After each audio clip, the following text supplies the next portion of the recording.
All right, and we're back with more Operation Tannenberg. It is round 6.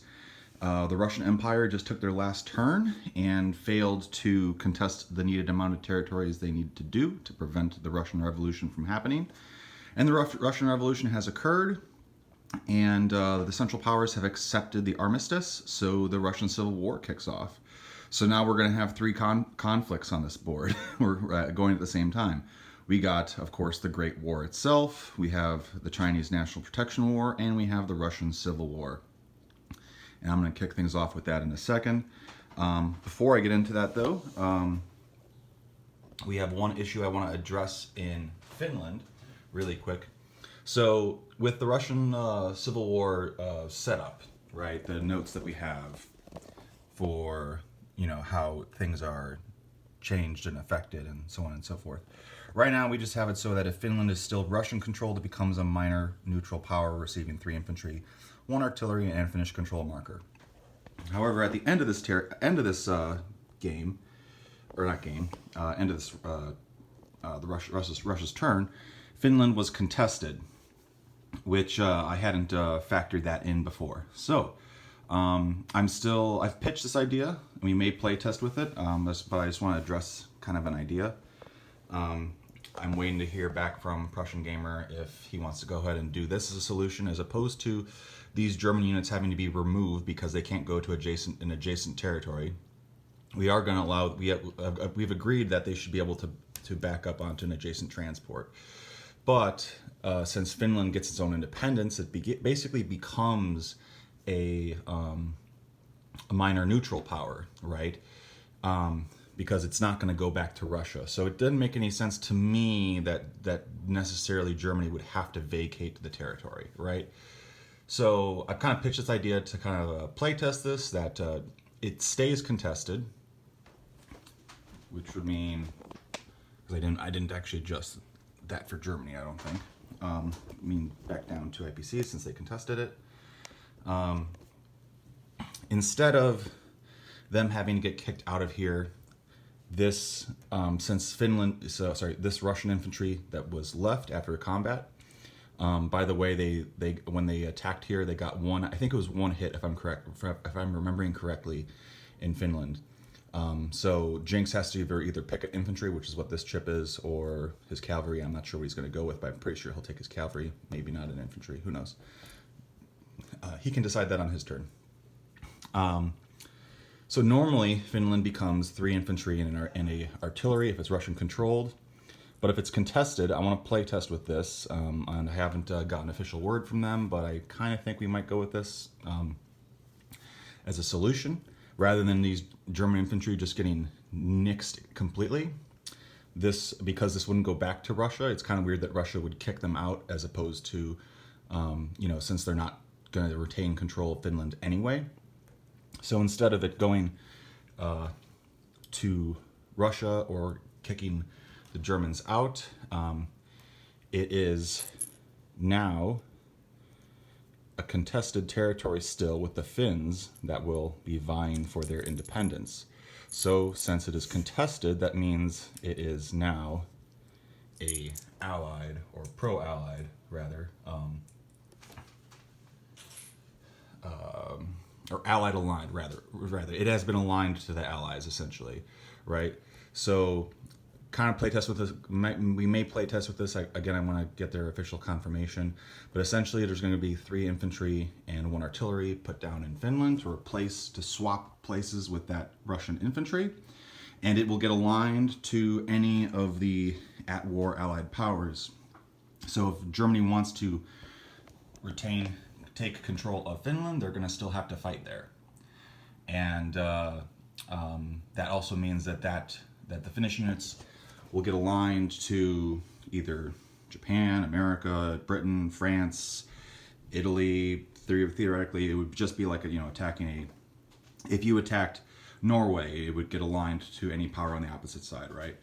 So it can't go to Russia and it can't go to China because they are doing their own civil wars.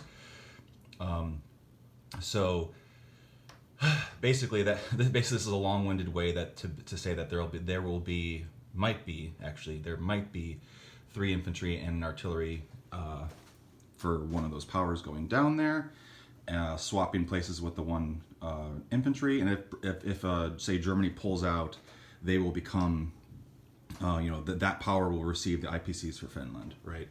And that might balance out a little bit of the strength over here with the Central Powers having all the East over here. So this isn't just it doesn't really sit well that it just automatically gets handed to the Germans, and it doesn't really sit well that the Germans get kicked out.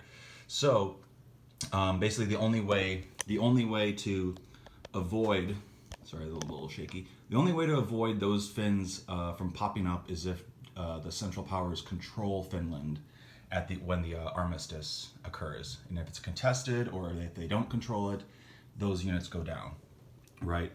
I think I've explained that pretty well. So that's something we might be doing, and that'll get included in the 1.5 rule book, I guess. Anyway, so now without further ado, on to the rest. I'm going to do the rest of my turn. That doesn't actually necessarily get affected by it, but I'm just going to go ahead and do the rest of my turn. I think I've explained it long enough. So, okay. I got $9 to spend as the Soviets. The whites also have $9, 9 IPCs. I'm going to spend 8 on 2 artillery and save 1 IPC. All the reds, the Soviets, are all up, in the industrial hubs, some areas in the Far East, and in the South. And the whites are all there and over here. You get the point. I do have a lot of markers out, but we'll just get into it. Okay, so one thing with Mongolia is that both Russian factions can go into Mongolia and align Mongolian territories and units within those territories, since China or nobody else has, attacked Mongolia, they can get aligned. So I'm going to do that. I'm going to take 1 infantry from Amur, and I'm going to go into Setsid Khan, if I'm pronouncing that correctly, and then 1 infantry from Amur is going to go to Tushet Khan. All right, and I will align those, take control of those territories and those units.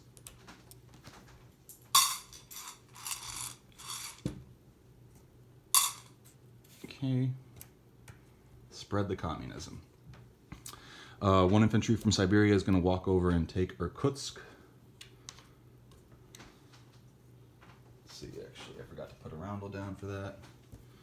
Okay, yeah. Okay, let me just do that, actually.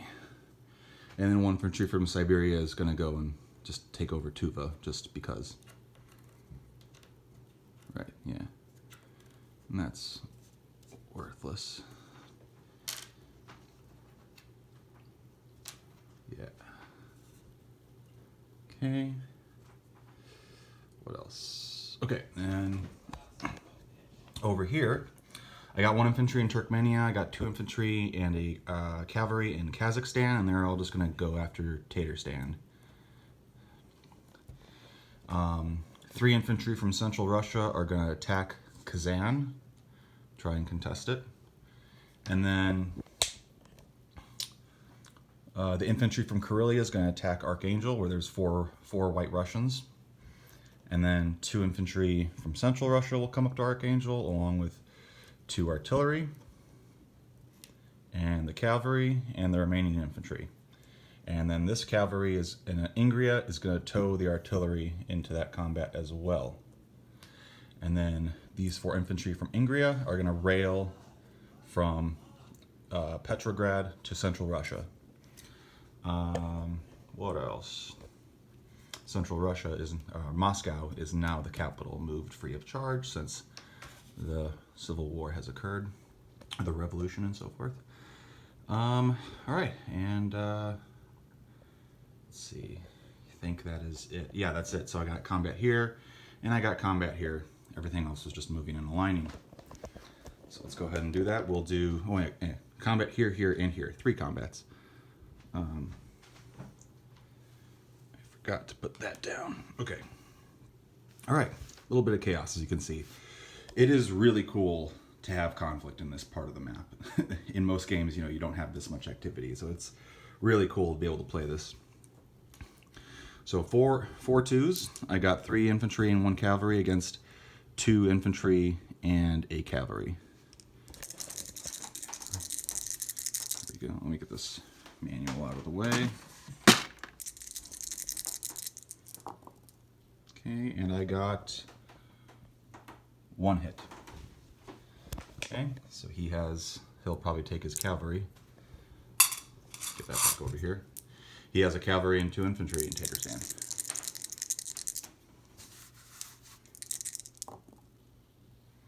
And he gets 1 hit as well. Okay, so I will lose my cavalry. And that is contested. So the whites go down 1, and I'm actually going to go up 1 for that Mongolian territory that has an IPC value. And let's see, I'm just going to go ahead and clear this off.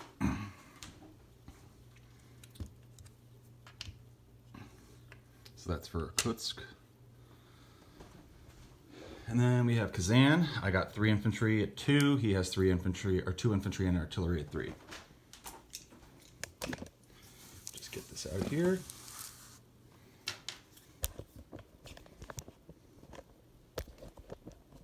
Get the tripod going again.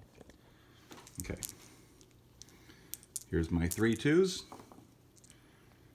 Once again, I get 1 hit. And he responds with 3. And he blanks, okay? So he will lose an infantry. Kazan is contested.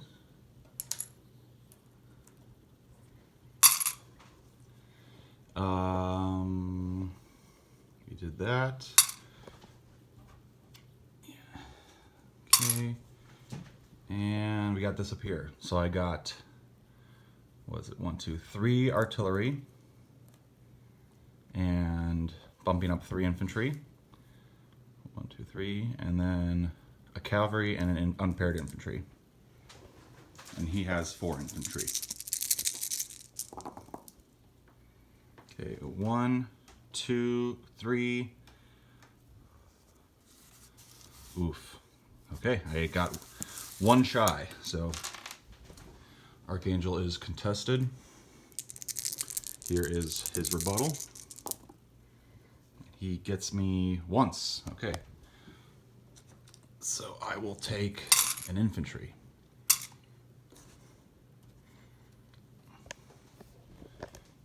All right.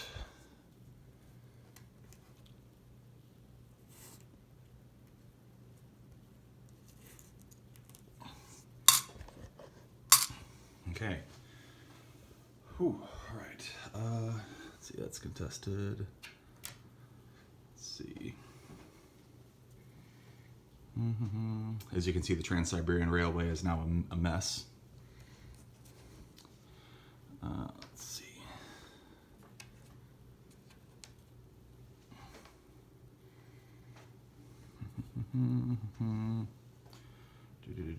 Okay. I think the whites go down 1 more. I'll quadruple check that. 1, 2, 3, 4, 5, 6. Yeah, they're at 6. I'm at 4, 5, 6, 7, 8, 9, 10, 11. 6 and 11. Okay, perfect. All right. My 2 artillery go down in MooseCow, Central Russia. And I collect 11, plus the 1 I had left over is 12. And then I get $10 for having 5 IPCs per territory the Soviet Republic controls, Central Russia or Ingria. So if they control, this is the only national objective that is in play for the Russian Civil War. The whites don't have any national objectives, and this is the only one that the Soviets have because the Soviets control the industrialized power centers of the former Russian Empire. So that explains that, I know. But anyway, so I have $22, 22 IPCs to spend next turn, and 11 and 6 respectively on the tracker. Disposition.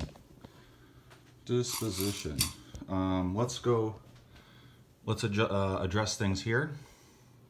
As I applied the setup, the units, because Eastern Ukraine was contested, as well as Karelia was German controlled. So this territory goes to the Soviets, so the Germans had to pull out. So the German units that were in Karelia, I moved for Jinx to Lithuania. I presume that's where he would want them to go, but that is seven artillery, 1, 2, 3, 4, and 4 infantry. And then the Austrians in Eastern Ukraine, they have to go, that was contested, so they have to move to an adjacent friendly territory. So they move, so I'm going to move them to Crimea. So the 3 infantry paired with machine gun, 1 artillery, and 1 lone infantry. And the fighter from Eastern Ukraine moved to Crimea. All right, cool. Where there is already a cavalry and infantry and artillery. And then there's, of course, the Finland thing that we were talking about before. The Soviets have a cruiser in C-Zone 25. And then I have, in Central Russia, I have 1, 2, 3, 4 infantry, 2 artillery. In Kazan, I have 3 infantry, where the Whites have an infantry and artillery. Tatarstan, I have 3 infantry. The Whites have 2 infantry. The Whites have 3 infantry in Volga, 1 infantry in Eastern Ukraine, 1 infantry in Archangel, where I have 3 artillery, 2 cavalry, and 3 infantry. Tuva, I have an infantry, or Kutsk, I have an infantry. Tushet Khan, I have 3 infantry. Setset Khan, I have 2 infantry and a cavalry. And that should do it. Oh, the Whites, finish going over the Whites. The Whites have an infantry, artillery, and cavalry in Primorye. And in Urals, they have 2 cavalry, 2 artillery, 1, 2, 3, 4, 5, 6 infantry. And am I blanking on anything else? No, I think that's it. All right, so without further ado, on to the Whites.